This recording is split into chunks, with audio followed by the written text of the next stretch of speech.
Welcome to the Total Soccer Show. My name is Daryl Grove, and joining me by the magic of telephony, it's a man I haven't seen in a whole week, I believe. His name is Taylor Rockwell. Hello. Hello. It is strange. It's so strange, in fact, that I stepped on your introduction to talk about how weird it is not to see your darling face. But you've been doing great shows without me. Yeah, I mean, I think they've been good shows. Without Daryl Grove, can something be truly great? I mean, probably not. Probably not. Probably not. So I've genuinely missed doing the show with you, but I'm also really grateful that you kind of said to me, yeah, take a few days off in Michigan. So that's what I did. Saw a lot of my wife's family, been around town, been to Detroit City Fieldhouse, made the most of my time off. I like it. I think you're the one, maybe it was a long game by you, well played if so, but you're the one who kind of got me to buy into the idea of, like, don't just like pack your schedule with stuff because like you want everything to work out. Like, make the decisions to be like, no, I'm not really gonna have time for that. This probably isn't gonna work. And really just getting that stuff dealt with earlier and often makes your life way less stressful. So this felt like a situation in which like you were already gonna be traveling on the road. It was just more like, why don't you just not have to worry about stuff? And yet here we are Thursday afternoon, you're recording a show. Yeah, so it was a long con. I was sort of like saying to you, just like, take it easy, take it easy whenever you go out of town, and then I'd go out of town. Yeah. But joke's on you, because next year I'm going to be gone for 6 months. Well, I'm just going to come with you. How about that? Today, I am back. I'm still in Dearborn, Michigan, but I'm back on the show. And we have, I haven't counted them, but I'm going to say 9 listener questions to answer. Something like that, I think, yeah. And I'm excited to do it. We've got some big ones. Some will be lengthier than others. One I asked you yesterday, I think, is that the only question we're doing? Because it probably could be a full show. We'll see how long we go today. That'll be question number 2. It'll probably be the headline of this episode as well. Awesome. Pun intended. All right, shall we start with the first question? Did you get the pun? And I already don't miss you. Oh, wow. So there was a 5-second delay either on this line or on you getting that pun. Oh, no, I got it. It was just I was choosing whether or not to comment, and then you asked me, and I felt the need to comment. Well, the first question comes from Dan Coindro. Dan Coindro says, this coming summer, Dan asks, which competition is more important for the US men's national team? Is it the Nations League or is it the Olympics? And how might this affect player selection? I feel weird saying this. I'm going to say it's the Nations League. Even though I'm not the biggest fan of the CONCACAF Nations League, I do think it is probably the bigger one for the United States to emerge victorious from. That is my answer. Daryl, do you want me to expound on that, or do you want to give your answer? I mean, my quick answer is there are many more layers to this, which I'm hoping to get to, but the Nations League is a senior tournament. Yep. The Olympics is essentially a U23 plus 3 ringers tournament. Yes. Or like sometimes U23 plus like the 3 people who are willing to go, like who we could talk into having a vacation during the Olympics. Yeah. So I think that's a big part of it for me, but it's also that like I do think I factored in other things aside from like which one do I want us to win the most, and I think in terms of sort of restoring a little bit of confidence in the program, which is a thing that is sorely needed, winning a competition against regional rivals, or at the very least going very far into it and looking competent and capable in that competition, I think will sort of calm at least a few fears and at the same time sort of give us a bit more chemistry at senior level, whereas with the Olympics, it's always going to be very difficult for the United States to go very far / win that competition, especially given that we haven't qualified for it like in the last, I believe, 600 years, but I could be wrong on that. So to me, it feels like even if the United States qualify... Since the Greeks invented it, that's it. They were like, since then the U.S. is just like, nah, that's not going to be for us. But no, I think like... Losing to Honduras in the semifinals ever since. It's what we do, baby. But yeah, I just think that like even if the United States made out of the group or did whatever, it still is going to be people looking at that as like, oh, well, the younger players can perform, but the senior team can't. Like, I still think it doesn't carry as much weight as the senior team winning a competition. And the big thing is, if we go to when we go to the Nations League, which just to refresh people's memory, it's 2 games, right? It's a semi-final, and then it's either a final or a third place playoff. The goal is to get the matchup with Mexico in the final. And then that's the big moment for the US men's national team, right? Because that's when people first started, I think people were starting to build some confidence for Greg Berhalter's US men's national team through the Gold Cup. But then they lost to Mexico in the final, followed by that terrible friendly where he treated it like an experiment when we all wanted revenge. Yeah. And and lost, I believe, 3-0 trying to play out of the back. It's kind of when everybody was like, oh no, this is a disaster, right? So a good performance and maybe even a result against Mexico in a Nations League final would be absolutely gigantic, both for the optics and also actually. That is totally true. And we'll see who is involved in that Nations League campaign, given that we still only have, one game where we've had Tyler Adams, Weston McKennie, and Christian Pulisic on the field at the same time, I think. So I think that would be very nice to see them all play and perform very well. But I also think you kind of know who you would expect to have in that national team game in the Nations League because it's your senior team. And again, going back to that point with the Olympics, there are always those players who we are excited about, and you can go back and look at, I know I said it's 600 years, but we've been there a couple times. But some of those teams have players that we know. 2008 was the last time. Yeah. 2008 was the last time we went. And if you look at that, some of the players on that 2008 roster are players we know and we have enjoyed, and they have made senior appearances and done very well. But there are also people on there that we were sure were going to be national team players that never were. And so even winning the Olympics, or not winning the Olympics, but doing really well in the Olympics, winning would be lovely, but probably not going to happen.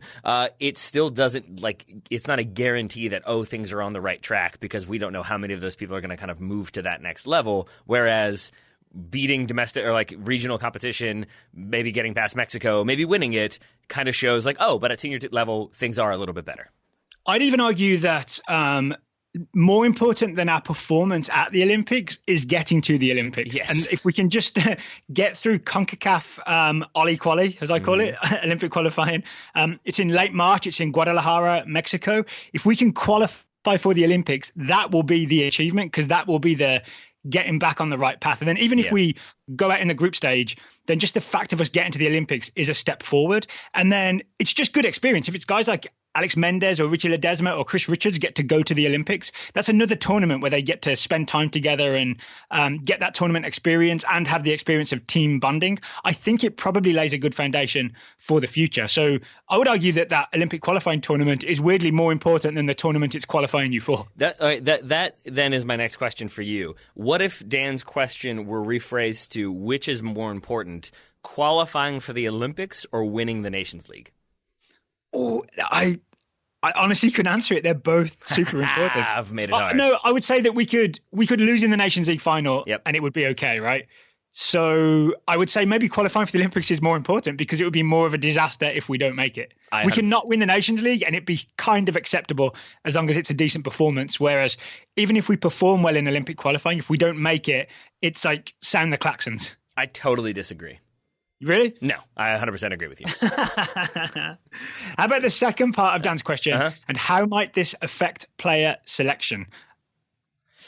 I mean, I think, number one, it depends on who is fit. If we have kind of the full array of players available to the senior team, then I think probably not as much, because though there are a lot of players in that kind of senior team group, quote unquote, who are eligible for the Olympics or could be with the 3 overage spots as well, I still think what we've seen is sort of a tendency to prioritize the senior team, unless Timothy Weah is saying, no, I want to go to a World Cup. Aside from that, I think we will see the players that are eligible to be with the senior team, who have already been there, stay with that senior team. So I think it would impact it that way, that there are some people who could be at the Olympics who won't be. I'd go as far as saying that because the Nations League is only 2 games and it's in an international window anyway, it's not like you're going off to a whole separate tournament and playing 7 games, right? So it's not impossible to play 2 games in June in the Nations League finals and then be called up to the Olympics in late July, early August. So it is possible to play in both. There's a long break in between. Isn't the difficult thing there, though, that your club team is probably not going to be inclined to release you for 2 different competitions? Like Neymar, for example, he had to choose between Copa America and the Olympics in 2016. Isn't it safe to say that, I take your point that it's a shorter competition, but I guess I still wonder if some European teams would be like, we don't really want you doing 2 things in one summer. I mean, that's always the thing with the Olympics, right? So, I mean, the Nations League, it's because it's a FIFA tournament and it's in an international window, clubs can't really say no. I think there's a bit more negotiation with the Olympics. And you're right. I can see a team like Chelsea saying, you really need Christian in June and you also need him in late July, early August.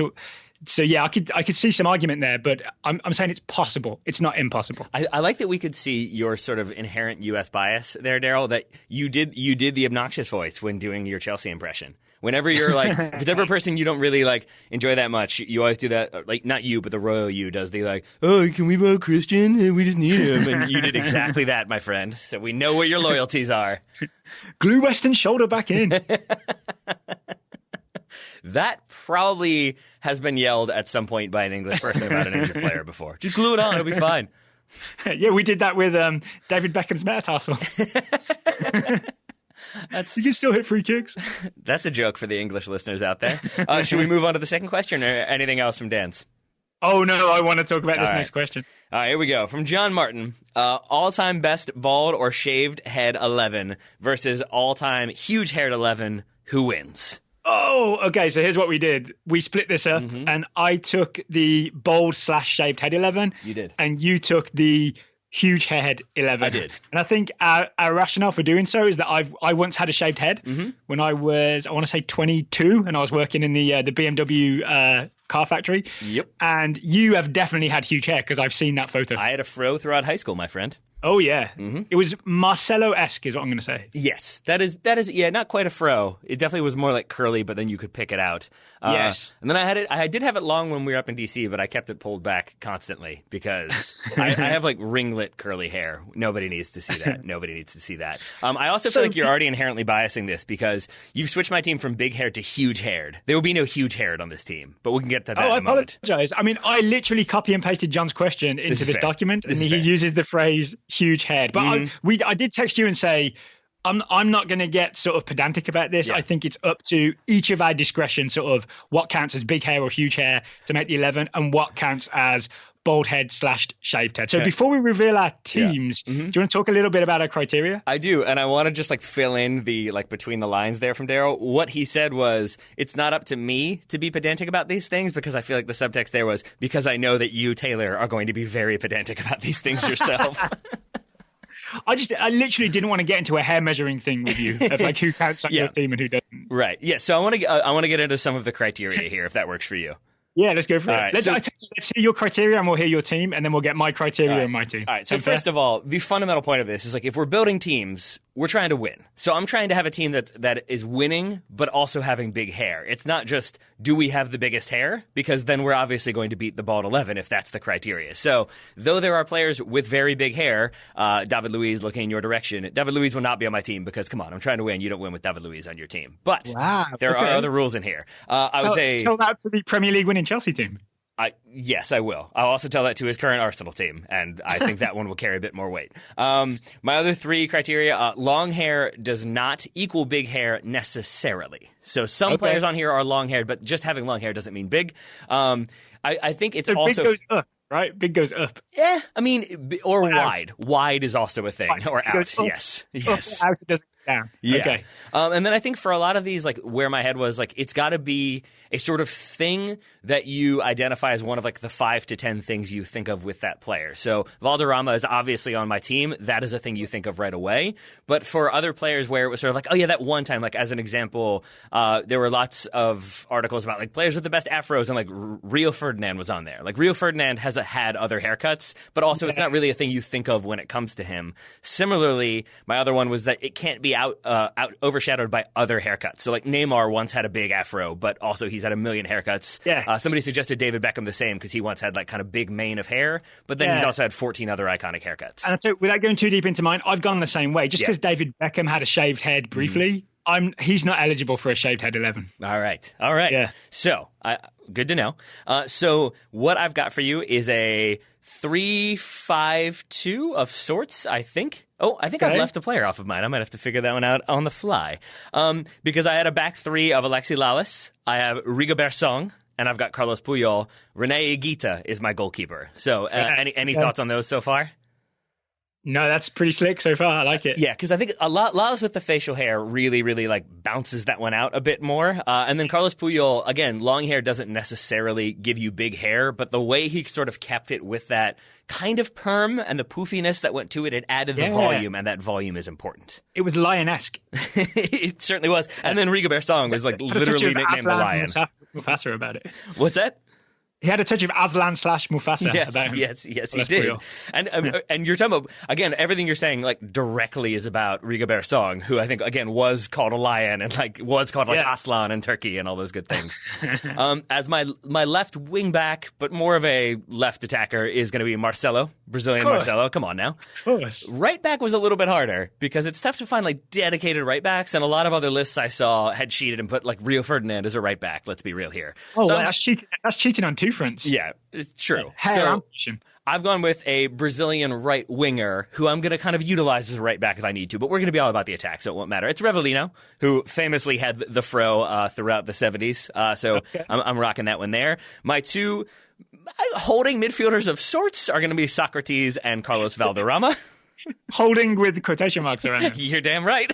There's not going to be so much defending in there. Then this one, maybe it's a bit controversial, but I'm going to go for it anyway. It's like my kind of number 10 ahead of them.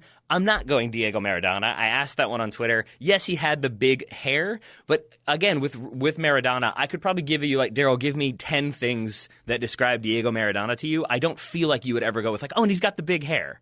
Like, so it doesn't really fit. Like late 70s, early 80s, he definitely had it. But I feel like the more famous he got, the less hair he had. Exactly. Maybe the more cocaine he had, the less hair he had. Maybe cocaine's a hair thinning drug.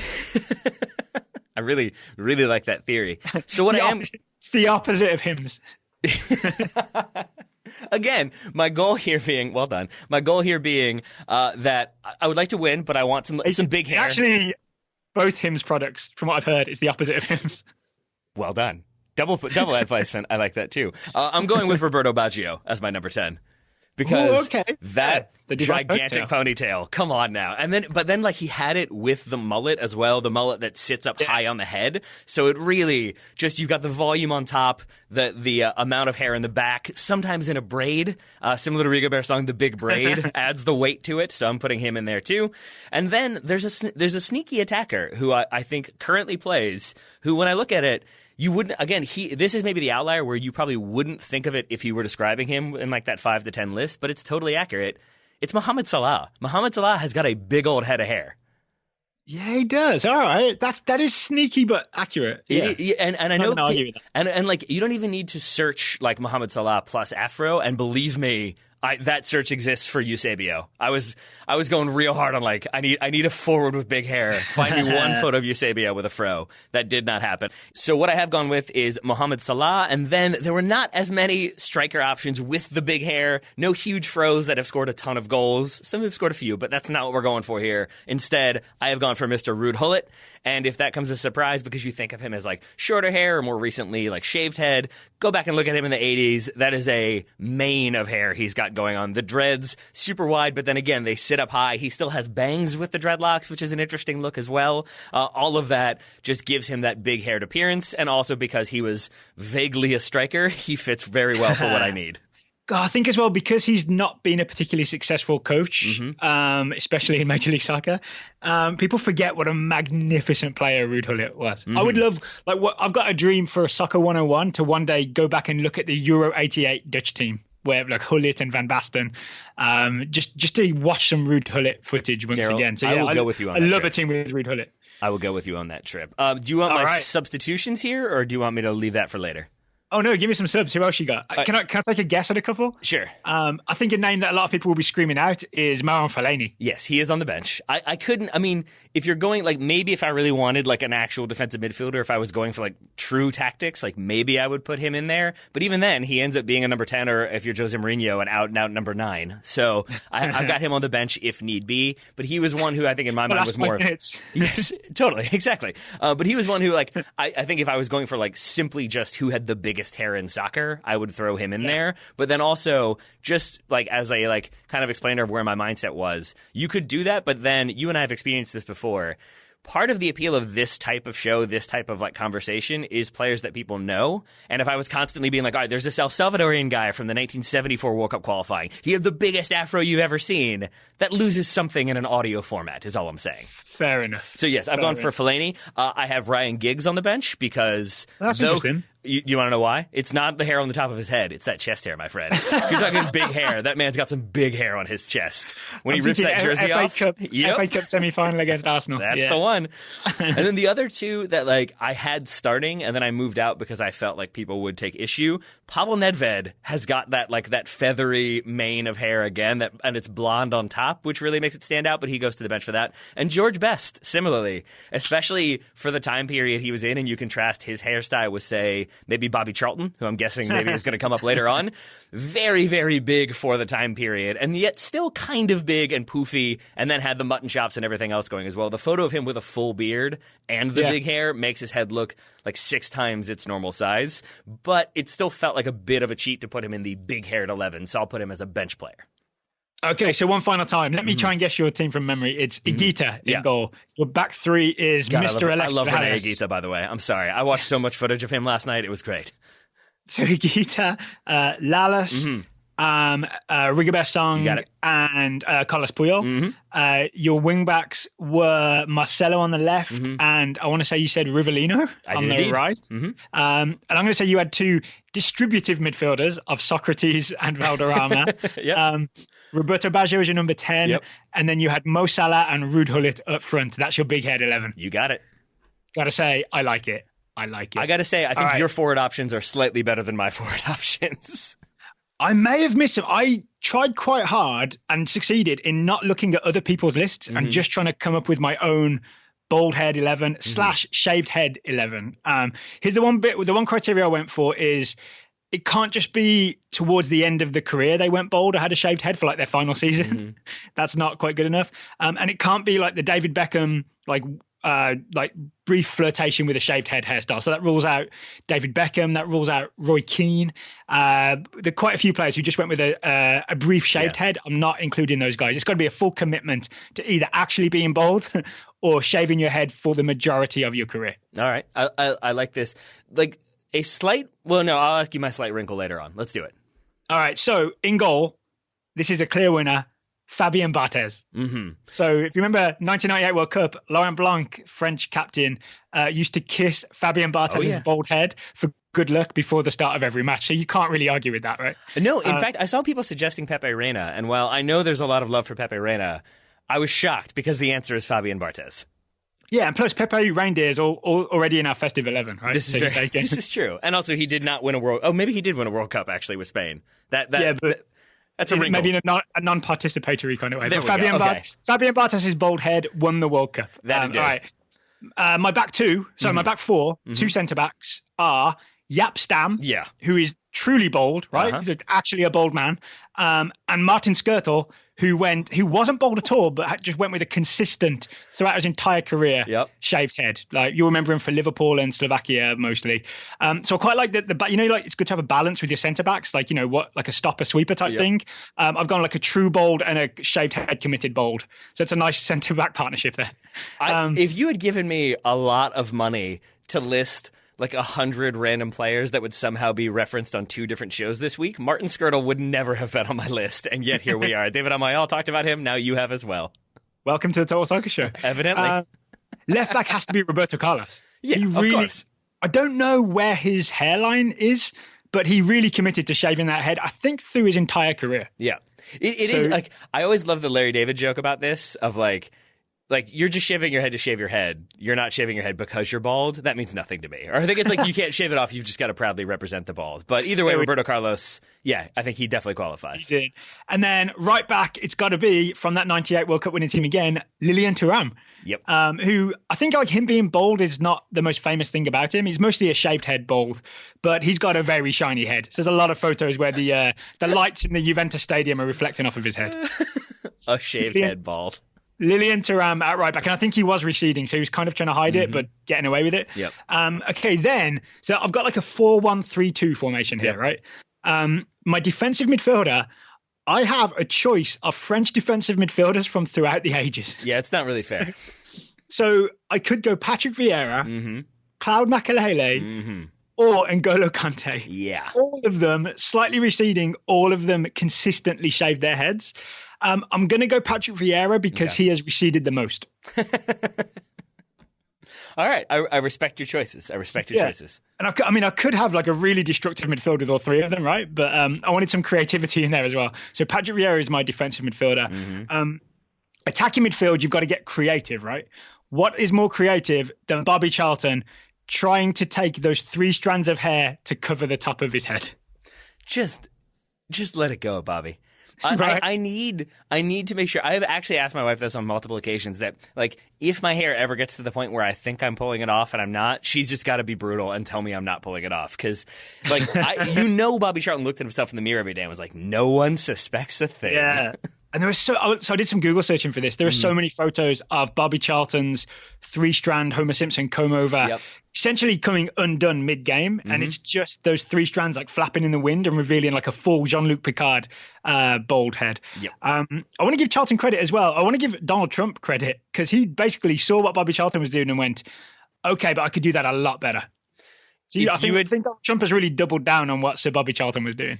If you had given me another $100 and said, will Daryl Grove at some point this week say, you've got to give Donald Trump credit, I would have lost that $100 as well. Then midfield creativity, you've also got to have Zinedine Zidane. Yes. So 1998 World Cup, which is, when a lot of people became aware of Zinedine Zidane, he had hair, but I'm going to argue he was already bald because he had that monk spot baldness, right? Already in 1998. So he was well on his way. I am unconventional. I'm obsessed with your team now because I just want it to be like Charlton comes in with that comb over and Zidane comes in with like barely hair hanging on, and just the whole team has to be like, guys, you know what team you're on. Like, pull the trigger. Just shave it off. It needs to be done. Like, if for no other reason, I like that you're saving them a little bit of embarrassment by making it happen earlier within your team. And to Zidane's credit, around 2004, he does just say, all right, we're shaving this whole thing up. And then completing my sort of attacking midfield 3, it's a man who has essentially a really good Steven Gerrard-esque hairline. So we had no need to go like shaved head. And yet he went shaved head his entire career. There is not a single photo of this man with anything but a fully shaved head. Juan Sebastian Veron. Oh, fully Seba. committed to fully committed to the shaved head. Maybe he just went bald at the age of like 9. But you can see the little bits of stubble. It's still there. He must have like got a Bic razor every morning and gone all out. That could be. Maybe he's that dedicated, and that's the type of dedication you need to round out your midfield. Yep. So there you go. Seb, everyone's in my midfield. My forwards, I've gone with the... How will you ever choose one? There are so few bald forwards. Just kidding. They're all bald. I found that out doing my research too. Well, I've gone for Arjen Robben as a forward because he's played there for the Netherlands and for the team several times, right? He was properly bald, right? Arjen Robben. That hairline went all the way back. And Nicolas Anelka, who also went full bald for everything except like the first couple of years of his career. So Robben and Anelka are my 2 forwards. Am I missing some forwards? Because I couldn't really think of too many. I mean, I think it depends on how you want to look at Ronaldo, original Ronaldo, maybe, because he had the triangle, but he usually had it shaved. Like, then later on, I think he started to grow it out a bit more, but for a very long time, he had it very, very short. He wasn't committed enough for me. I really did look at a lot of photos of Ronaldo, and especially, the one in, I think, like 2002, where it's like shaved head, but then with a little bit of hair on the front. Yeah. Yeah, the triangle. Yeah, I just wasn't fully convinced by Ronaldo's commitment to baldness, so didn't want him. Isn't there a very good story? Sorry for interrupting. Isn't there a very good story about that triangle? Probably, but I don't know it. I think it was either like it was an accident and he was just like, let's do it, or it was something else that had to do with his mental health. Weirdly, that rings a bell in there too, but it was something where it was like, the narrative at the time was like, oh, he's trying to like start this new fashion or like raise his awareness. And then really it was just like, no, it was just a thing that kind of happened. And he was like, oh, well, I'll just do it. And here we are. I will say he was a trendsetter because my friend Pete Holland came into college one day with that haircut. Oh, no. And did he come in the next day without that haircut, I hope? No, to Pete's credit, he was really committed to it. He did not care what people thought. Daryl, I think you should go for that look. I think that's a smart choice for you. Maybe for 2020. So on the bench, I've got Dion Dublin, properly bald, like his whole career, really good target man striker. People don't remember he played for mostly Aston Villa, but also Manchester United. So Dion Dublin will be coming off the bench to win some headers with his big bald head. Attilo Lombardo. Do you remember this guy? He played for Italy a few times, more famous for playing for Sampdoria and briefly for Crystal Palace in the Premier League in the 90s.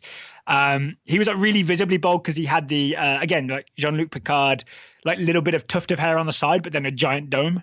So Lombardo is like the most visibly bald player there's ever been. Mm-hmm. Esteban Cambiasso, who played for Argentina and weirdly Leicester City.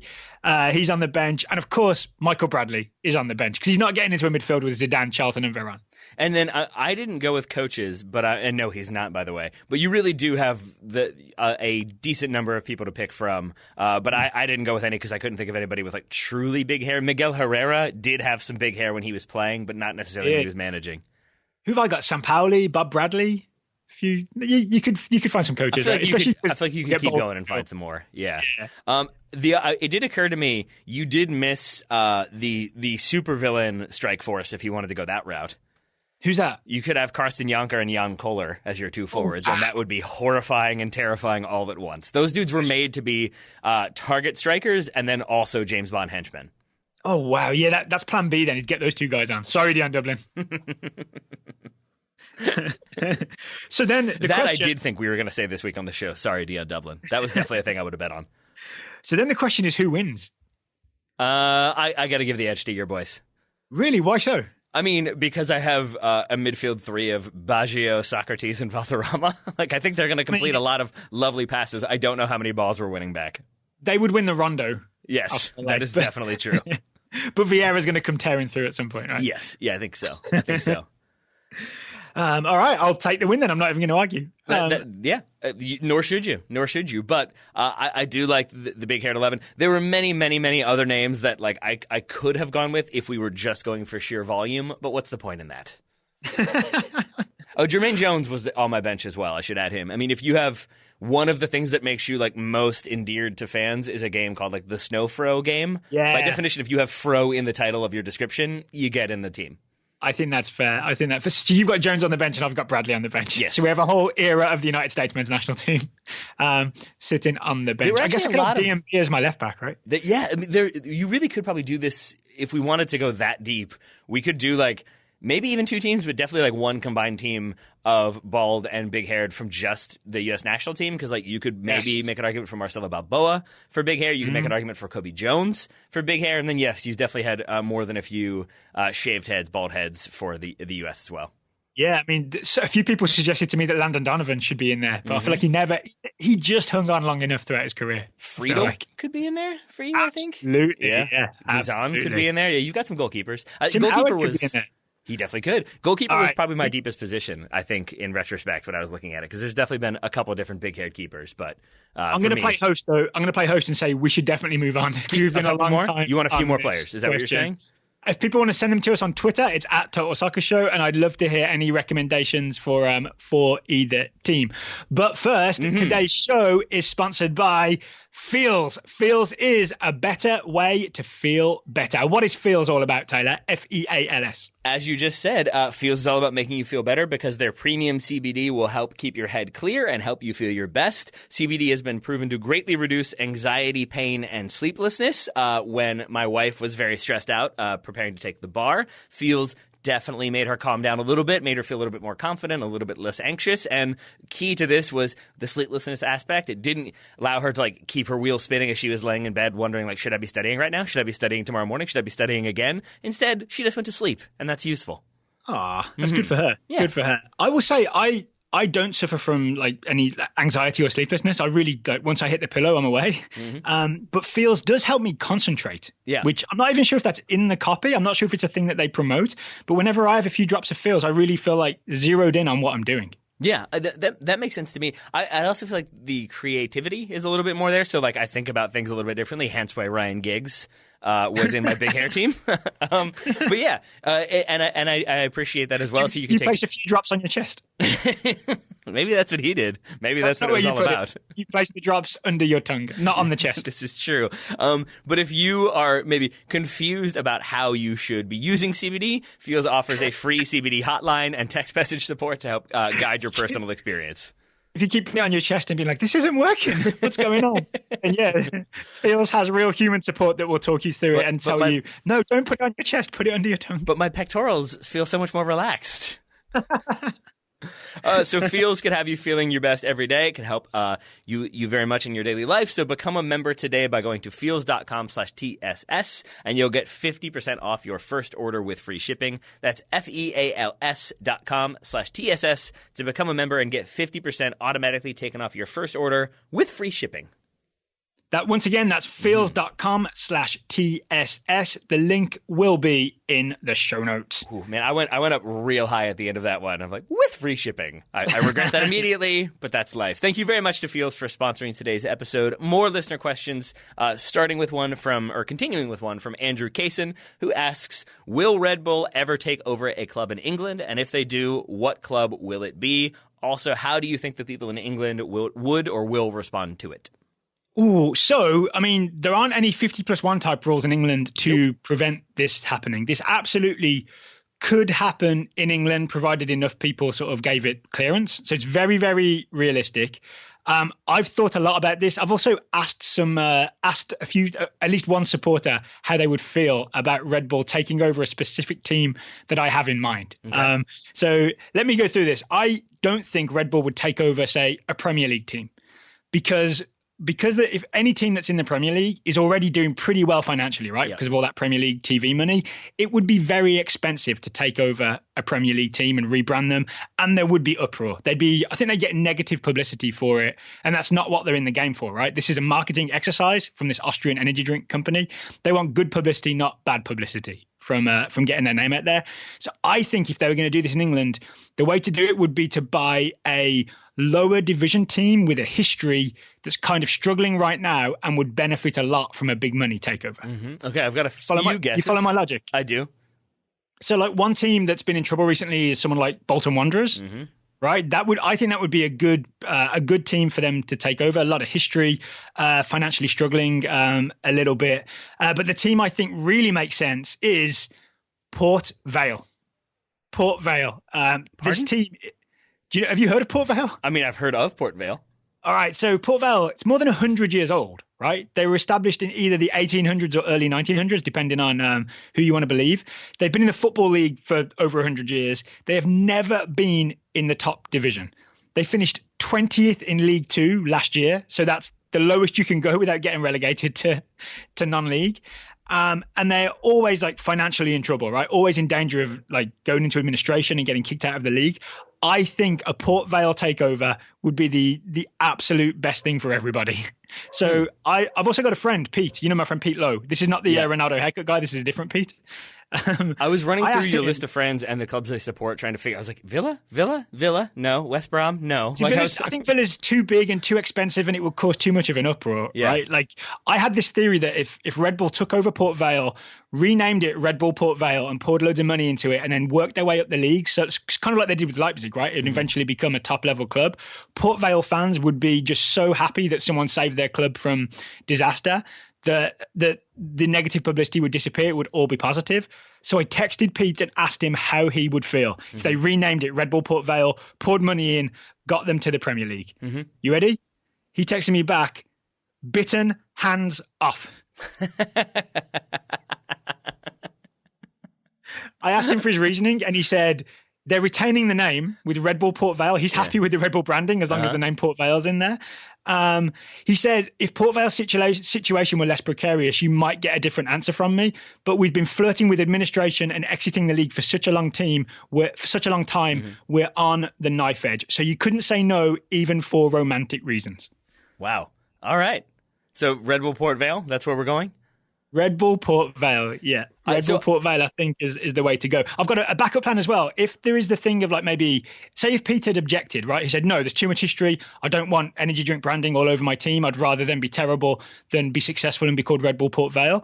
The other option in England is you could do what AFC Wimbledon did. I was wondering if this is what you're going to do. Start a new team. Yeah, start a new team and start at the bottom. You can start in essentially the 10th tier of English football with a new team. Bury just were expelled from the Football League. News came out yesterday that Bury AFC are sort of the Phoenix club replacing Bury FC. They're entering in the 10th tier of English football. AFC Wimbledon did this a few years ago, Ryan Bailey's team, right? Mm-hmm. Now they're in League One. So Red Bull really could start a team in any town they chose in England. You wouldn't be replacing or taking over another team. You would just start from scratch with Red Bull wherever. Red Bull Colleygate, which is my town. I think you're just trying to set that one up so they'll go to Colleygate. I followed your logic entirely because I think like to go with a Premier League team already is going to be super expensive. But like maybe if they did, like Southampton came to mind because they already have the academy in place and you could kind of instill that system. But I think you're absolutely right that to get a Premier League team to change their name, it's going to be a huge issue and it's going to be cost prohibitive. The one that you sort of went to but then stepped past really quickly is I feel like you could buy MK Dons and just make them RB whatever you want to call them because everybody hates MK Dons for moving Wimbledon and changing the name. So they've already changed the name once. Why not change it to something else and then make them a more successful team? Because they too have not been as successful as I think they'd hope to be. So I could also see that working. They're also so unpopular. Why would you want to associate yourself with them, right? I mean, so was they like, I guess not that unpopular, but like a 5th Division East German team. Like, I don't know if it's cheap and you can sort of see it as like, no, they already changed the name and they're terrible. So we're buying them. What if you change it to like RB Wimbledon? Like, would people like that? I mean, if they moved the team back to Wimbledon, maybe. Right, if they bought MK Dons and moved the team back to Plough Lane, where Wimbledon originally played, then maybe Ryan Bailey would have a head scratcher on his hands. Yeah, right? he would. He'd have AFC Wimbledon and Red Bull Wimbledon, and you wouldn't know who to support. Maybe they could play like alternate home games, so there's a home team every week if you're a Wimbledon fan. That would cost Ryan a lot in flights, though, from North Carolina. It certainly would. But I think since Pete bit your hands off for your answer, let's just go with your answer. Yeah, my hands hurt. All right, well, while you deal with your hurting hands, do you want to ask the next question or shall I?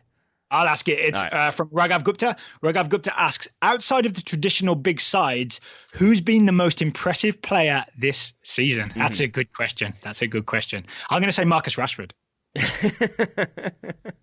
I feel like that's a hurtful burn here. Raghav, I answered this in a couple different ways because I'm assuming Raghav meant from like any league in the world, and then like the big teams within those leagues may be removed. Yeah. But starting with the Premier League, though they have won the Premier League fairly recently, I would still say Leicester are not a traditional big side. And I think both Soyuncu, their center back, has been very, very good and has raised some questions about like maybe Harry Maguire looked better than he maybe was for that amount of money. And then also James Maddison for Leicester as well. We've talked about him many, many times on the show. I think both of those players have been key for Leicester. I have a few from other leagues. Do you mind if I keep going, or do you want to jump in with some Premier League ones? Actually, I want to jump in with also Leicester because they've obviously been the team that's performed above expectations. I think the guys you mentioned are key, but I looked at their fullbacks. Ricardo and Ben Chilwell have both been magnificent going forward, getting involved, sort of cutting inside and becoming extra attackers on both sides. I think they've been really important and effective. But I actually think the number one guy is Wilfred Ndidi. Yep. The whole thing, I think, revolves around the defensive midfield skills of Wilfred Ndidi. Every time I've watched him, he's constantly winning balls in sort of defensive midfield and restarting attacks. And I'm not normally a big believer in using statistics to prop up arguments, but I went and looked to see if, his numbers match the eye test. And he's averaging 4.5 tackles and 3 interceptions per game. I think that those are pretty impressive numbers. Yeah. I mean, they seem to be very good. Whoever is in charge of identifying like small but very good central midfielders for Leicester needs a bigger job at a bigger club. What I mean to say to clarify is I need Man United to sign that person. There we go. Yeah. There we go. So I had Soyuncu and Maddison for Leicester, but then moving to the continent, a player that David Amoyal and I talked about on the Serie A review show was Ciro Immobile, playing for Lazio this season. 17 goals in 16 games, I think, is a decent run of form for him, especially because he's recovered since kind of having a down season last year. So for what he's done and where Lazio are on the table, I think he's been very impressive. My problem with him is I don't think his movement's very good. He's kind of immobile. In Germany, I think Gladbach obviously have been the surprise story of the season, and I think Briel Embolo, 22 years old, 6 goals in 13 games. Marcus Thuram, Another Thuram for this show. 16 games, 6 goals. He also is 22, so you've got some very young, creative, exciting playmakers, attackers, goal scorers there, and it's a big part of why Gladbach have been so good. And then the big name that's been doing the rounds is Erling Haaland, the Salzburg forward, who, Daryl, how much have you read about him or seen of him? I saw a lot of him during the U20 World Cup. Mm-hmm. He got a lot of headlines for scoring 1 million goals. Yep. But outside of that, I've just seen a lot of headlines and then a few goals for Salzburg. Yeah. So I was looking up his numbers, which are absurd. First of all, Salzburg now top of the table. They have scored 66 goals this season. They have a plus 48 goal difference. A big part of that has been Haaland, who scored 16 in 14 games. That's, I think, over 983 minutes. I did the math here. He has a goal every 61 minutes in league play. So that's not bad. But then you think, like, okay, but it's like the Austrian Bundesliga. Definitely can't be keeping those numbers up in the Champions League, and you're right, he isn't. Instead, he's scoring a goal every 62 minutes. So 1 minute worse in the Champions League, but he scored 8 goals in 6 games for Salzburg in their 6 Champions League group stage games. So I think for how good Salzburg have done, they are more of a traditional power in the Austrian Bundesliga, but how many goals he's scored and how good he has looked and how many teams are now trying to sign him, I think he is probably the kind of breakout name of the season so far. The thing I keep hearing about him is that for a young player, he's already shaped like a man for a teenager, and then also has the game smarts of a more mature player. This is the thing I keep I haven't watched enough of him to say this for myself, but that's the thing I keep reading. Yeah. The thing I would like to do is I'd like someone to sign him who already has a striker called Oates. Then they can have a strike partnership of Haaland Oates. All right, that one's good. That one. I'm going to need a minute. In the meantime, Daryl, who have you got? So I went to Leicester City. That might be your best joke you've ever made on this show. I did. I've got to say I saw that somewhere on Twitter. Someone else should get credit for that joke. I don't know who it is though. Oh my God. So Wilfred Ndidi, I honestly think might be the guy. I've also been impressed with Dwight McNeil, the winger, young English winger for Burnley. Whenever I've seen him, Dwight McNeil I think has looked really good.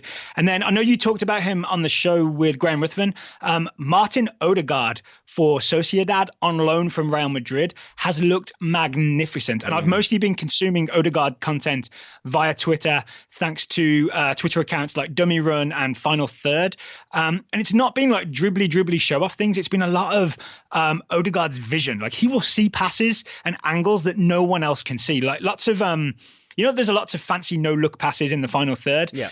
I've seen footage of Martin Odegaard doing no-look passes, just like building the ball out of the back. Do you know what I mean? So you're like kind of split teams open from a defensive midfield type position with a no-look reverse pass. So yeah, Martin Odegaard. But I don't know if he counts because he's technically already a Real Madrid player. I think because he's not playing for a traditional big side right now. Just obviously he's employed by one, but is on loan elsewhere. So I think he counts. I also feel like, I feel like it's fair to say that you could go with Haaland, Odegaard, and Odegaard. You could do it that way. And if you did put them together, that would be a man-eating team that would make your dreams come true. Thank you for that. Those are the only 2 Hall & Oates songs I can think of off the top of my head. I couldn't name one. All right. So any other nominations for impressive players outside of traditional big sides? The only other one, and this is mostly down to statistics. I can't claim to have watched very much of him, but there's a gentleman by the name of Myron Boadu who plays for AZ in the Eredivisie. They're currently second. He's a big reason for that.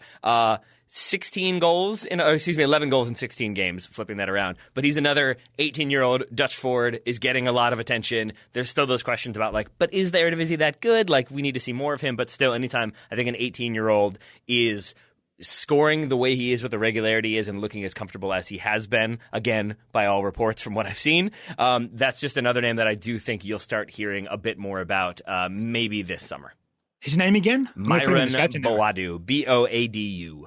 All right. Sounds good. Ready for the next question? I am indeed. Okay. Next question comes from Jack Sugarman. Jack Sugarman wants to know, with Emerson Hyndman's new MLS deal, he's gone to Atlanta United permanently, right? Mm-hmm. Where does he fit into the US men's national team midfield depth chart? Does no longer being on loan from Bournemouth help him? Well, Daryl, I don't know if you know this about me, but I watched every single Atlanta United game last season, and I feel like Hyndman moving permanently to Major League Soccer is one factor that will increase his chances to earn a USMNT call-up, but playing regularly is the other. He'll do that in Atlanta. Berhalter will continue to invite MLS players to camp, so if Hyndman performs well under De Boer, he could have a shot, but the U.S. midfield is pretty deep right now. As an attacking midfielder, he's going to have a tough time unseating some of Berhalter's preferred choices. Are you reading that from somewhere? Yeah, Felipe emailed me. Yeah, I didn't watch every Atlanta game, but Felipe Cardenas did, and he answered that question for me. There we go. Yeah, so he's going to be behind. If you think of like the two number 10s or the 10 and the 8 that Berhalter has, you've got Pulisic, Leggett, McKennie, Roldan, Morales, maybe Dwayne Holmes. There's a lot of players ahead of Emerson Hyndman, right? But you could argue that no longer being on loan does help him because it means he's eligible for January camp. That's the big one. Yep. Mm-hmm. Right? Because before he would go back to Bournemouth in January, then he's not available for January camp because he's not an MLS player. He's not like he's with his Premier League team not getting minutes. So to be an MLS player and be available in January, I think he has a chance of being called up for a January camp. Even though I think every one of our European players is hurt right now. but yes, I think it still does mean that like with that January camp, you're going to have more people brought in and maybe Berhalter experiments a little bit. I don't know if that means we'll see him starting regularly or even starting at all, but I do think we'll probably see him in that January camp, and that's definitely a thing that wouldn't have happened otherwise. There we go. I like how you just said what I said. And Felipe would add that he has a one-on-one interview with Emerson Hyndman from September that you can check out at The Athletic, as well as a U.S. midfield breakdown at The Athletic. Lovely. All right. I would recommend reading that if you have an Athletic subscription. I would too. If you would prefer to listen to your content, you could try today's sponsor, Audible. Audible has the world's largest selection of audiobooks and audio entertainment, including Audible originals. So, Daryl, you all have been on the road now a little bit in Michigan. Have you all gone audiobook, or are you sticking with music for right now? We've mostly just been talking to each other. Oh, that's no fun. Are you at least telling each other stories that would maybe then work as audiobooks? We actually, sorry, I'm going to ruin your angle for this ad, but we didn't travel together. We traveled separately because I went via Boston. Did you listen to any audiobooks on the way? No. I can't say that I did, but if I was going to, I would have used Audible to listen to the new Malcolm Gladwell. Malcolm Gladwell has an audiobook called Talking to Strangers, where he essentially makes the case for why you should make an effort to think about who you're talking to and not make assumptions, and sort of try and understand strangers better, which I think, having spent some time with my in-laws here in Michigan, I think is a good lesson for maybe these times, especially politically. Very true. Do you happen to know off the top of your head if that is narrated by Malcolm Gladwell? Because I'm assuming it is. I feel like he tends to do his own audiobooks. Talking to Strangers by Malcolm Gladwell, narrated by Malcolm Gladwell. Which works, because he has a very nice voice to listen to. My wife and I we either go long form podcasts or audiobooks when we're doing long road trips. And we do tend to compromise on if the reader is good at what they're doing and kind of keeps you pulled in. It really helps with that. A lot of the Audible offerings do have very good narration by very good readers. Malcolm Gladwell's book, I would assume, being one of them based on past performances. Yeah, and all his content is always weirdly interesting, right? It's always making you think about things in a way that you hadn't thought about before, but maybe should have.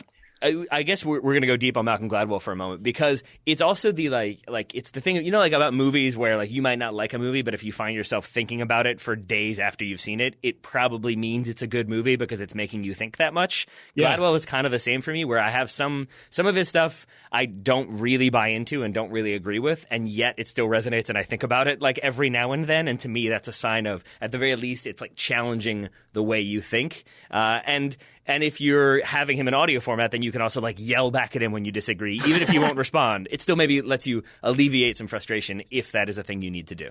And maybe he can hear you. You don't know if he can hear you or not. You can't prove that he can't. Just yell louder.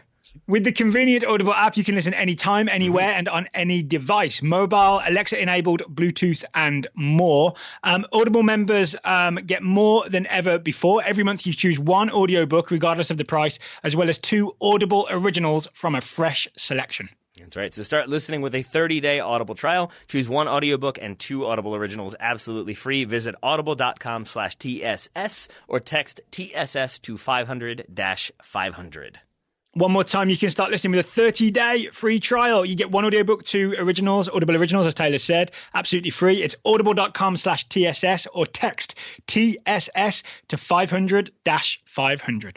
Thank you very much to Audible for sponsoring today's episode. Back to our listener questions. We've got one from Mr. Greg York. Daryl Grove, you ready? Always. All right. Is it my imagination, asks Greg, or do 90% of Premier League fans wear dark or black jackets to games in the winter? If so, why do that and not as opposed to wearing their team's colors? So Greg's right. Most people do wear just dark or black jackets to games in the winter. And it's basically just because black coats are and always have been in style in the United Kingdom. Yes. I think I did a bit of like fashion research to answer this question. The reason dark or black jackets are like so prevalent in the UK is that they never go out of style. And it's because black goes with everything, right? If you're going to invest in a winter coat, you don't want something that is like flashy, always going to clash with other colors, and black will go with whatever else you're wearing. There's also just the British character is not necessarily to be very flashy with what you're wearing, right? It's a little bit subdued. That's what it's all about. And also, if you're going to bulk up with multiple layers, as you tend to in the winter in the UK, black has a slightly slimming effect, right? If you wear something big and bright under multiple layers, you look like the Michelin Man. So a black coat works. The other good reason I saw is that black kind of hides the dirt. Right. So if you're you've got like diesel particles all over you, or you've been rubbing up against things on the tube, then a nice black coat will hide. What are you doing on the way to soccer games, Daryl? Getting crushed by many people on the tube. That makes sense. You see what I mean? Yeah. So it just hides any stains or anything that might have got on your coat. Black hides it very nicely. And then can I do historical for a moment? Please do. And then I would say from a historical perspective, it's worth remembering that soccer football is like the working class sport. So there's an argument to be made that probably a lot of fans throughout history didn't have the extra money to go out and buy like the official club top, especially because once those things became available, they certainly weren't cheap. So if you're buying throughout history, including today. Yeah, right. So if you're buying one winter coat, it's probably going to be one that you're going to be able to wear to a variety of functions, not just to your favorite team's game. Especially if it's like Norwich, you probably don't want to be wearing like bright green and yellow to like a work event in your coat. So that's one element. But then to meet your girlfriend's parents. Like, who's this guy in a green and yellow coat? I know one thing about him. Actually, I know two things about him based on the coat he's wearing. Number one, he's a Norwich fan. Number two, he's too much of a Norwich fan if he's wearing that coat. But I also think we're kind of reverse answering a question we've gotten a couple of different times, which is that it also explains why there are so many different scarves available for games, and why you have so many different team-specific scarves, because that is the easy way to do it. You wear the black coat, but then you wear a scarf with your club's colors or with your club's logo or whatever, and that is how you show your support. Or you wear a hat that has that same like color scheme. That's how you show it a little bit more.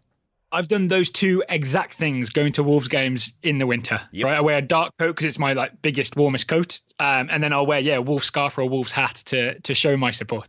Yes, I like that. I like that as well. I think I've taken to doing that too. I have the Man United beanie that I will wear in shame. Next question. Next question comes from Taylor Judd. Taylor Judd says, I've been listening to Soccer 101.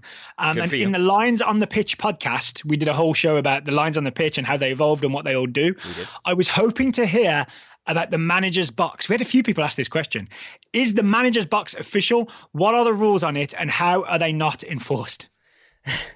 Well, I've done the research if you haven't, but I guess I'm throwing this to you first. I haven't, but I can give you my rough answer, which is I'm assuming they are official, even if it's like a dotted line box. Oftentimes, I feel like it's meant to denote where the managers are supposed to stand, and I think though they oftentimes stray out of that box, my assumption would be it's where they're supposed to be. You don't have to give them a card or book them for it, but it sort of gives the fourth official an easy space to be like, hey, back to your home. Get back in there. Don't come out of here again. Yeah, back in your house. Yeah, that's my answer.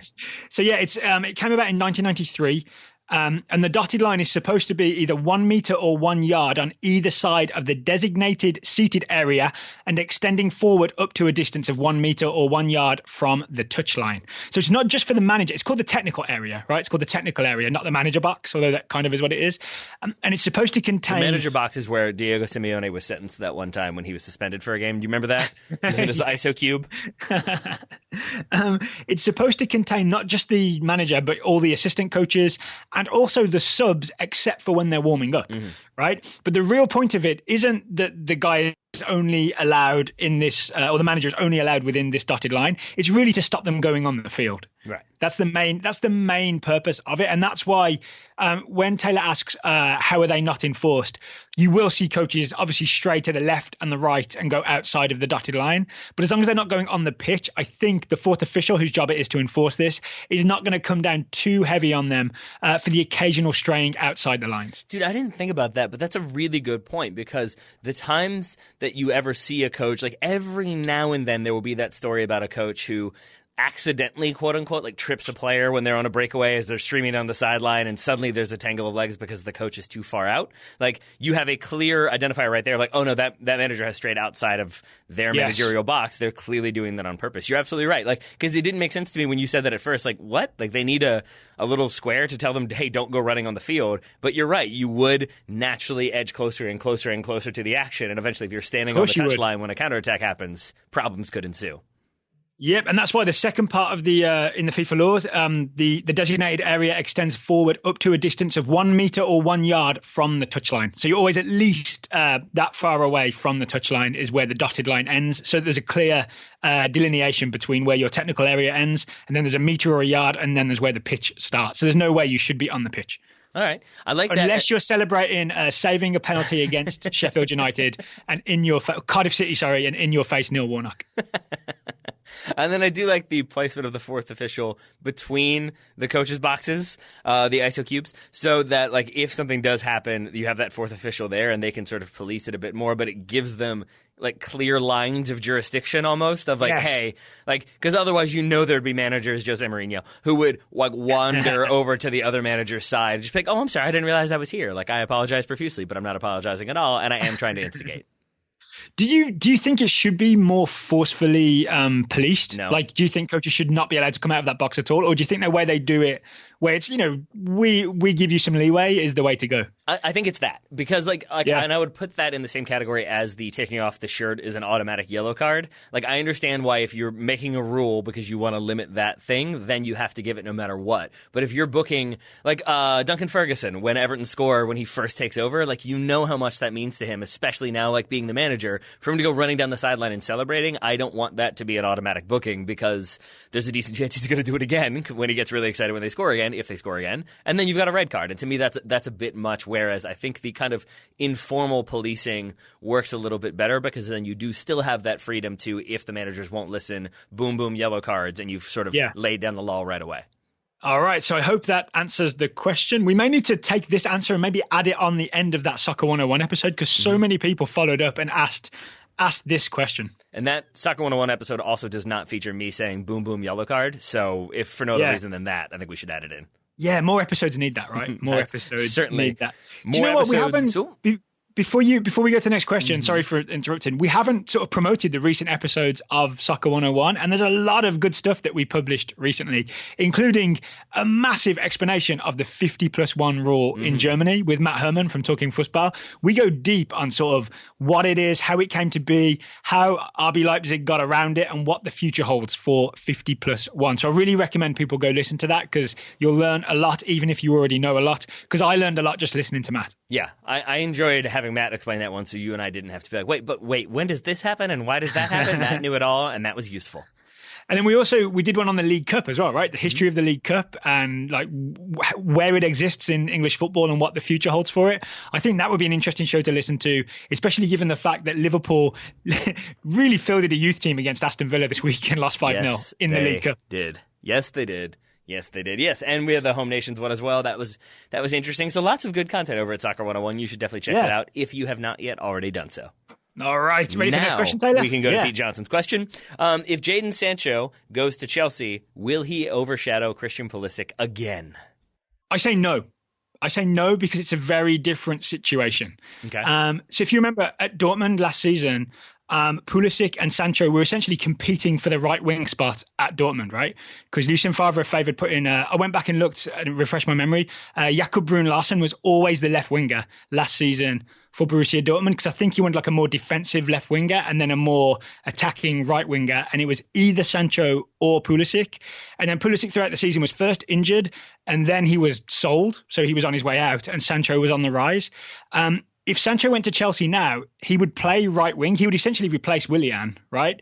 And Christian Pulisic has already established himself as Chelsea's left winger. So it's much more set up for Sancho on the right, Pulisic on the left, and they wouldn't be competing for the same spot. If anything, they'd be complementing each other and attacking you from either side. So I think it's set up to be much more balanced if this happens. If they did bring in somebody who could do like either job, would that concern you though? Would you feel like, maybe they are looking to replace him, or is that a premature fear given the amount they've invested in Pulisic and the like lack of time that he's had so far? The second one, because Pulisic's getting plenty of time right now, right? He's even getting selected when he's having bad games. He's still back in the team the next game. Lampard seems to have so much faith in him that he's even letting him get away with a couple of bad games. Yeah, I think I just like there's still, it's a strange thing with Chelsea because Pulisic comes in for the amount he comes in for. But because of the transfer ban and the way he sort of comes in, like he signed in January, then the ban goes into effect, but he's already a registered player. So, but like you still, I think I still sometimes equate him with this like Chelsea team that are in a transfer embargo. So they're playing the kids and they've got a lot of youngsters. But once they're out of the embargo, they're obviously going to sign people because they're Chelsea. And then his spot could be under threat. And like, but that's not the case. It's just that I blend him in with a lot of those people because it feels like he's one of those because he is young and is unproven in the Premier League. But in reality, strangely, like I have to remind myself of that he's this player they've invested massive amounts of money in. He is representative of a player that they envision a future for. So then, and he's already performed. He's already scored a hat trick from the left wing and gone on a great run of form. Like he's already done it. I think we can all relax about Christian Pulisic now, even if he has a little run of bad form. Maybe he's dropped from the team for a couple of weeks. I think his future is safe at Chelsea for the foreseeable future. You know what, Daryl? I agree with you. All right. And rather than repeat more of what you've already said, do you want to move on to more questions? I want to move on to today's Talisman Caps ad read. How about that? Let's do that then. Today's show is sponsored by Talisman Caps. If you've been listening to Total Soccer Show for a while, you know about Talisman Caps. They make beautiful 5-panel hats and all kinds of other hats as well, with great soccer-themed logos. I do know that the Liverbird and Cockerel hats are now back in stock. And if you support teams that have Liverbirds or Cockerels as their logo, you will know which teams I'm talking about.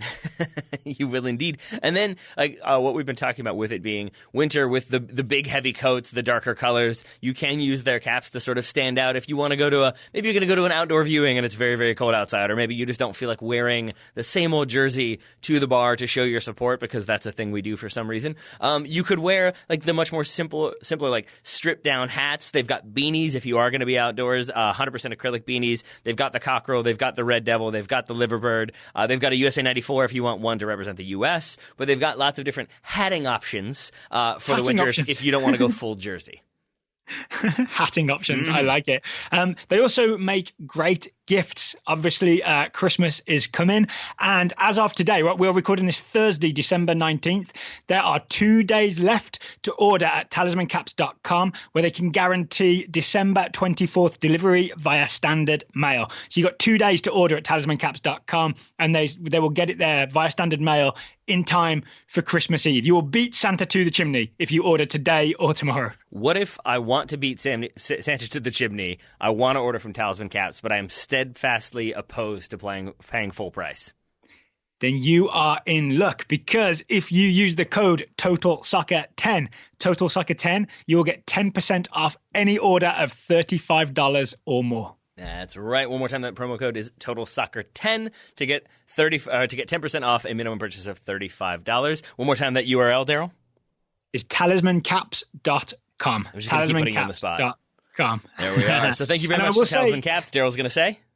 Oh yeah, one final thing is, I think our advertising agreement with Talisman Caps goes to basically now to just before Christmas in December. So if you're going to use that discount code, now is your last chance to do so, and you have 2 days left before December 24th comes. So if you're going to buy a Talisman cap with the Total Soccer discount, it's not now or never, it's now or tomorrow or never. which I think is a good name for a James Bond film. You've come up with some catchy phrases so far. You've got that one for James Bond. You also had Christmas is Coming, which is what I believe the Winterfell gift shop changes their official slogan to around the holiday season. They go from Winter is Coming to Christmas is Coming. All right. Yeah, I think you've done well. You've done well with your branding. Let's see if you do well answering one more question and then reading some scouting. Gray Hair Gaming, our old pal, asks, why are Olympic soccer rosters so very small? With not many days of rest in between games, wouldn't it make sense to have larger rosters more in line with other FIFA competitions? So, yeah, for those who don't know, a World Cup roster is 23 players. An Olympic soccer roster is 18 players. It's only 18 players. There's no written answer to this, right? There's no statement from the IOC or from FIFA saying, here's why we made Olympic soccer rosters so small. But my best guess is it's essentially FIFA trying to make sure that Olympic soccer can never overshadow the World Cup, right? Yes. That's why they made the men's tournament a U23 plus 3 ringers tournament. And I think the 18-man roster is all about making sure that Olympic soccer is second best to FIFA soccer. Yeah, I mean, which it naturally is, because to Gray Hair's point, you have fewer amounts of rest. You're still playing in like the last one being in Brazil. You've got a lot of ground to cover. You've got difficult atmospheres to play in. So it would make sense to have more people. But I think by intentionally limiting the rosters, again, they would never say that in the rule book, but you're effectively guaranteeing it will be lower quality. You're going to have players injured. You're probably also not going to have all your players there because you only have the 3 over age. So you don't really ever have that threat from the Olympics, not just because you don't have the high profile stars, but because by its very nature, you're going to have inferior soccer as a result. And if people don't know, the history of this is Olympic soccer used to be the big soccer tournament, right? I want to say 1908 maybe is when Olympic soccer was the major soccer tournament. So when FIFA started the World Cup, they wanted to make sure that it was the preeminent global national team sporting event. So there's been a lot of compromises along the way to essentially always keep Olympic soccer in its place as second best. There are some upsides though, right? The upside to an 18-player roster is you kind of guarantee that everybody's going to get on the field at some point. There won't be a Mixed Diskerud situation where Mixed Diskerud went to the World Cup in 2014 and did not set foot on the field. I mean, unless you're Mixed Diskerud, I'm not sure how many people were too bummed about that one. But yes, I take your point. But you get what I'm saying, right? Mm-hmm. You can almost guarantee that an 18-player roster with lots of games in a short number of days, you're probably going to use every player. Can I also add that it's worth remembering that we're talking about the Olympic Games here, and this is the thing that this I've not seen this written anywhere. This is just my this is my gut answer, is that when you watch the opening ceremony, there are so many athletes participating in the Olympics. That's what they're there for. But if you had 5 more players on every roster, both the men's and women's sides, you add all that up, that's a lot more athletes that you have to deal with and find housing for. Yeah, there are only so many rooms in the Olympic Village. Exactly. Right? Suddenly you have more people participating in the Olympics than attending them or living in the country that's hosting them. I'm not building a whole new complex just for Mixed Diskerud to stay. The Mixplex? Get some more X's in there. Yeah. We're all about branding today, it seems. Yeah, I mean, I think that makes sense, because you're definitely, it's one of those things in my mind that if you don't have a clearly codified answer that explains it, then you have to look to all right, so what's the ulterior motive here? And I think you're absolutely right that they're never going to write down oh, well, we want the Olympics to be bad, but you can kind of read between those lines and put that math together. There it is. Mm-hmm. I feel like we answered that. I feel like we answered that. Yeah. All right. Well, then we've answered some questions, but we have not read some scouting reports. Whew, I made that complicated. We do have several scouting reports to get to, but if anyone is new to the show, Daryl, and don't know what the Scouting Network is, can you explain what it is and how it exists and why it exists? I sure can.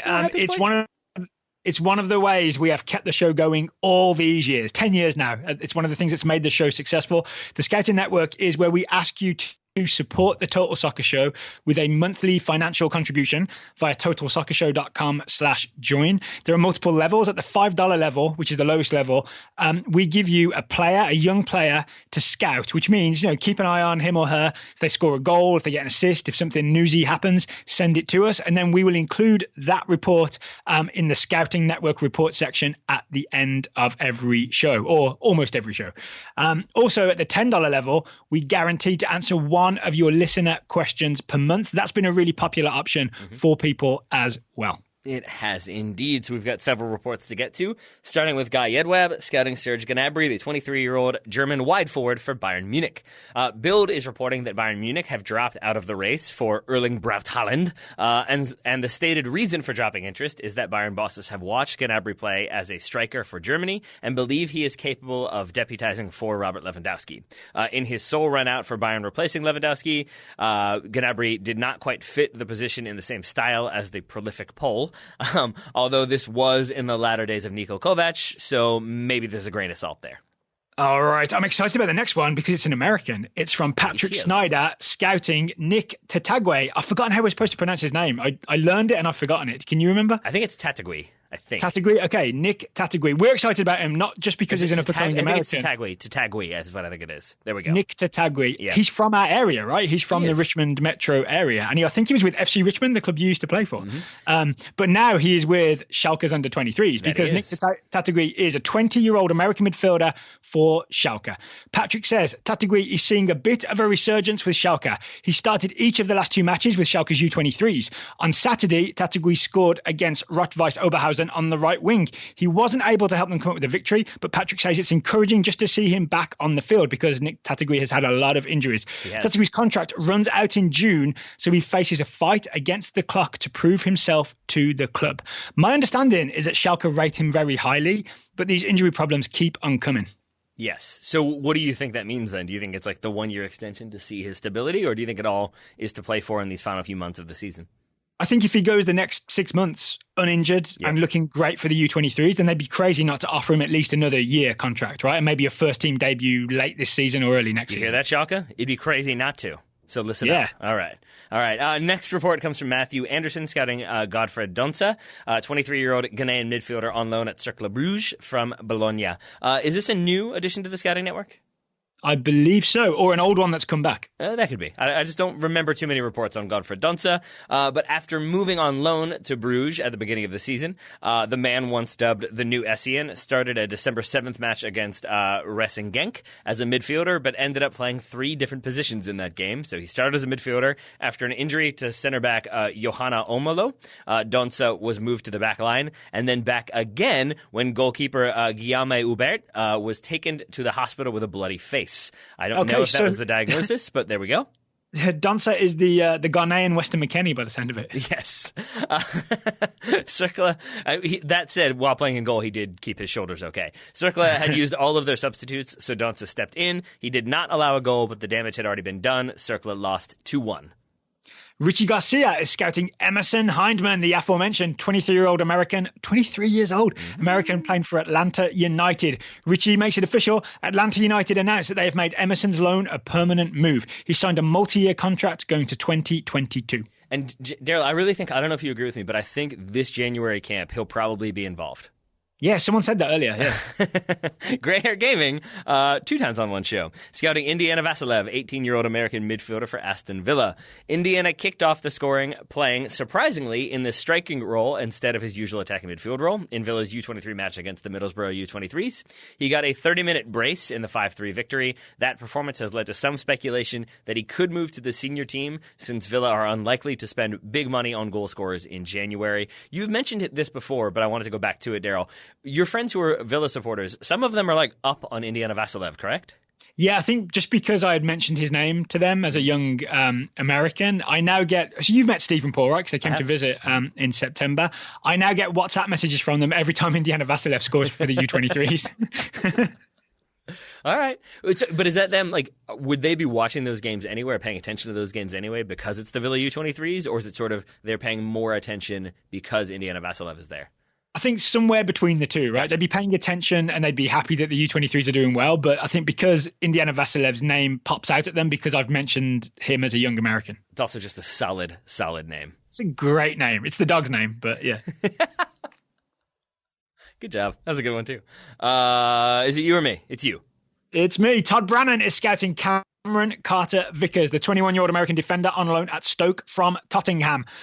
Todd says Stoke City and CCV are still in the relegation zone, but have moved off the bottom of the championship since hiring current Northern Ireland manager Michael O'Neill to take over from the recently sacked Nathan Jones. Wait, is Michael O'Neill the Northern Ireland manager and the Stoke manager? It seems that way. It seems that way.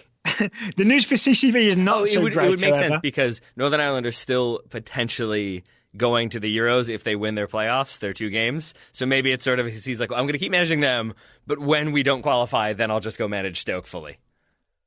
That's strange, right? It is. So for CCV, it's not so great. He's failed to make the squad for 3 of the 5 games that O'Neill has been in charge. His 2 starts came at right back, and his performance against Blackburn was widely criticised. He has not made the team for Stoke in the 2 games since Blackburn.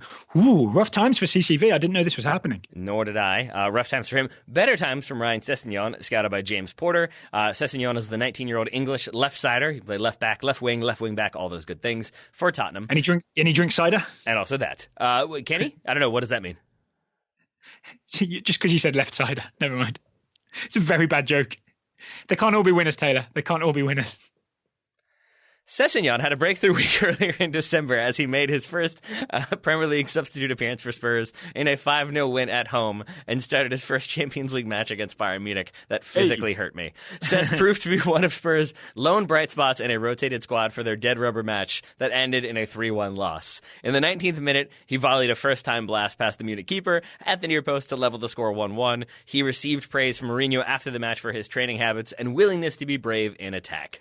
All right. I guess I'm going to have to entrust Ryan Sessegnon's development to Jose Mourinho, who's not famous for giving young players their chance, is he? I mean, he has a list of the players that he gave their first chances to, so there's that.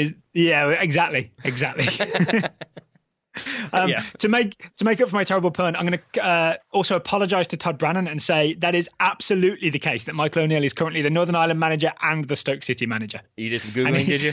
And he's not selecting CCV for either team. Nah.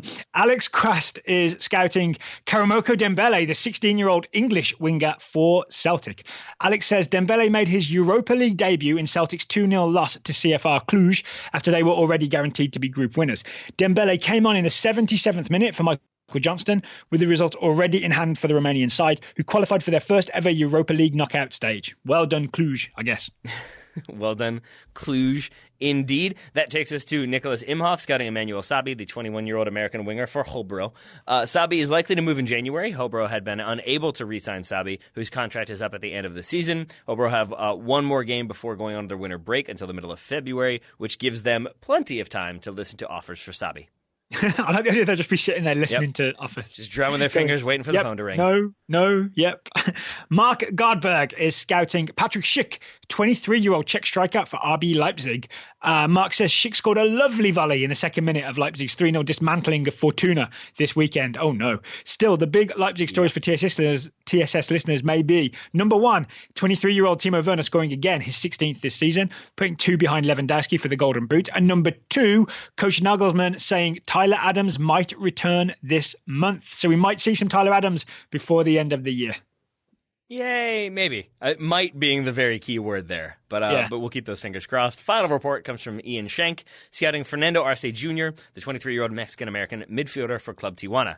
Fernando Arce Jr. struggled to get on the field for Oscar Pareja's Tijuana squad, making only 6 appearances in the Liga MX Apertura this fall. The defensive midfielder was a substitute in the first 4 games of the season, then only saw the field twice more the rest of the Apertura. His only start was a 4-1 drubbing against Santos Laguna, so not the best of times overall. Oh dear. Yeah. Well, at least he has a new coach. So there's that. There we go. Finding the silver lining. Well done, Daryl Grove. Yeah. Thank you to everybody for the scouting report, especially Todd Brannan, who was right the whole time. Should make sure to underline that. Again, if you want to support the show, it's totalsoccershow.com/join. Taylor, I'll be traveling tomorrow back to Richmond, so I won't be on the show. Can you let our listeners know what is in store for the rest of the week on the Total Soccer Show? Sure. I wanted to talk about everything that's been going on at Arsenal, from sacking Emery to what's happened with Lundberg to the very likely / will be happening tomorrow appointment of Mikel Arteta, but then also everything like front office, back room, player happiness, all that stuff. It'll be kind of an Arsenal-centric show. To help me do that will be James McNicholas, who writes about Arsenal. I'm going to assume is therefore an Arsenal fan. Who knows for sure? But he covers Arsenal for The Athletic, so he and I are going to be getting into the nitty-gritty of all things Arsenal tomorrow morning.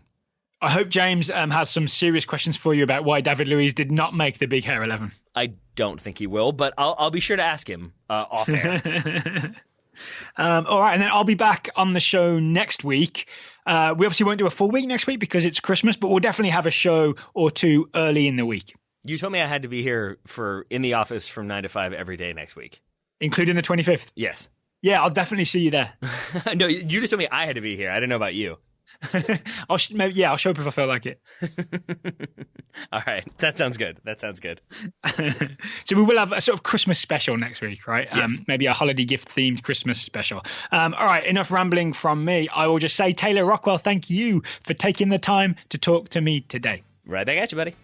Listeners, thank you for listening, and we will talk to you again very soon.